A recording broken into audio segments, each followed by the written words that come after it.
back. You're watching Market Pulse. Joining us now is Sandeep Sabharwal, Senior Director at Capital Markets at CRISIL.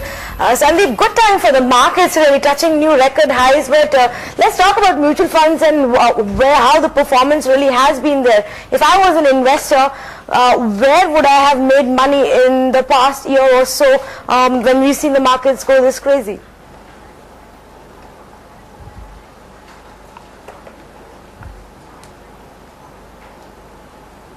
Right. So I think, we've actually come out with the quarterly rankings recently on the mutual funds. And, if you just look at the last quarter, it's really, the fixed income area that has actually given a positive return. And that too really, it's been the liquid funds and the short duration funds. Otherwise, the last quarter was saw a lot of volatility in interest rates. And across categories, whether it's fixed income or or equity funds, there was a negative return. But at the same time, what's important to notice is that the mutual funds in many categories did beat their benchmarks. So, for example, in the large cap equity category, the Nifty itself was down by 1.8% in the last quarter, but the mutual funds as an aggregate gave a better performance at negative 1.5%. Sandeep, before I actually go into your ratings and as to which are some of the top performing funds, I want to talk about it on the industry a little bit as a whole as well. For the simple reason, looking at the way the flows have actually panned out, one thing for the last couple of months now has been pretty evident has been the fact there's been tons of redemption pressure when we talk about the mutual fund industry on the whole itself. What's your sense as to how flows could actually pan out from here? What's your sense in terms of the industry as a whole itself and how that could pan out for the next couple of months?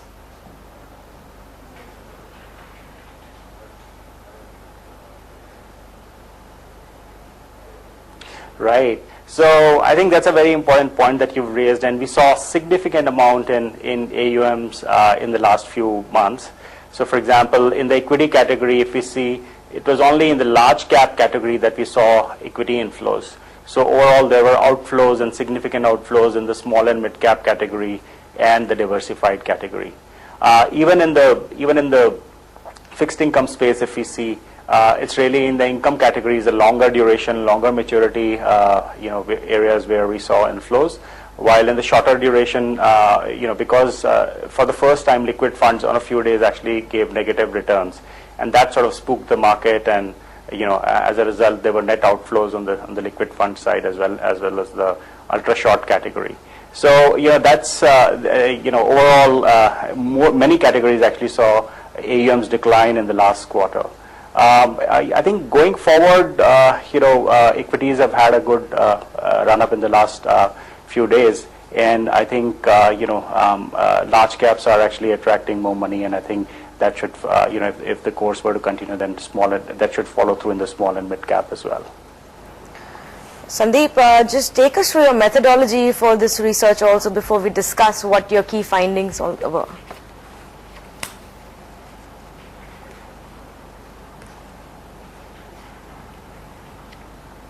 Sure. At CRISIL Research, we look at the entire mutual fund universe.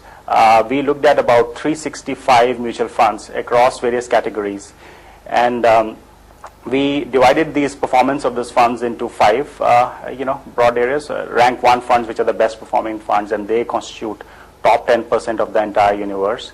And then the rank 2 funds, which constitute the next 20% of the entire universe, and so on and so forth, basically.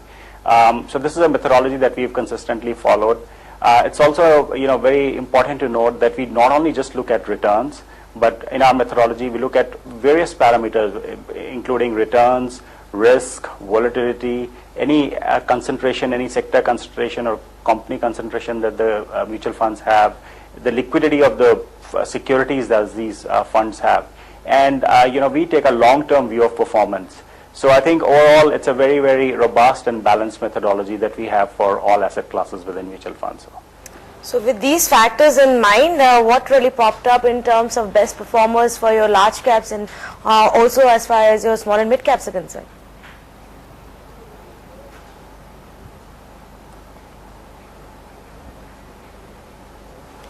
Right. So I think in the large cap, what we saw, and across actually the equity categories, saw that there were certain sectors that did well, and if the mutual funds had exposure to those sectors, then they overperformed. So let's get into specifics. In the last quarter, we saw software IT actually post almost a 20%, more than a 20% return because of the depreciation in rupee and the improvement in the U.S. economy.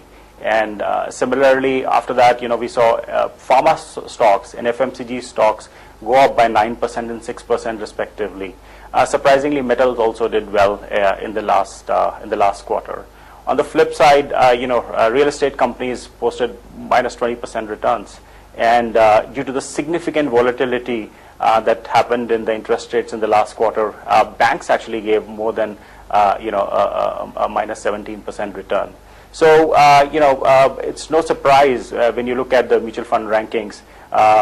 Mutual funds, which were had higher exposure to software and pharmaceuticals, give higher returns, while mutual funds which had typically higher exposure to banks actually gave lower returns because the banking stocks actually went down by minus 17% in the last quarter.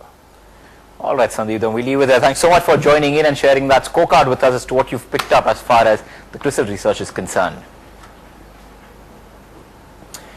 All right, so that's a view coming in from CRISIL out there as to what they make of the mutual fund industry right now and what the outlook looks like. Time for a quick break right now, but coming up next, our market guru of the day, Arvind Sanger, and he says the impact of the Fed taper may not be as painful as it was in the May-June period. That's coming up in 2 minutes.